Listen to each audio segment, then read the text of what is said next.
بسم اللہ الرحمن الرحیم۔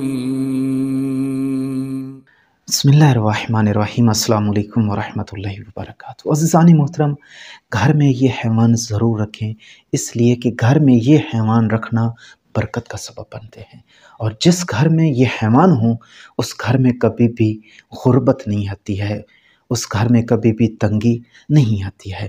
اس لیے کہ کچھ ایسے کام ہیں جن کو انجام دینے سے گھر میں برکت آتی ہے، جس طرح نماز پڑھنا، قرآن مجید کی تلاوت کرنا یا صدقات خیرات ادا کرنا، اور کچھ ایسی چیزیں ہیں جن کو گھر میں رکھنا اور پالنا برکت کا سبب بنتے ہیں، اور وہ حلال جانور ہیں۔ رسول اللہ صلی اللہ علیہ وآلہ وسلم کا حسین ترین واقعہ ملتا ہے کہ رسول اللہ صلی اللہ علیہ وآلہ وسلم ایک مرتبہ ام سلمہ کے گھر میں تشریف فرما ہوتے ہیں، تو ام سلمہ سے فرماتے ہیں، اے ام سلمہ، آپ کے گھر میں برکت نظر نہیں آ رہی ہے۔ تو ام سلمہ نے فرمایا، یا رسول اللہ، جس گھر میں آپ جیسا شوہر موجود ہو اس گھر میں برکت کی کیا کمی ہے؟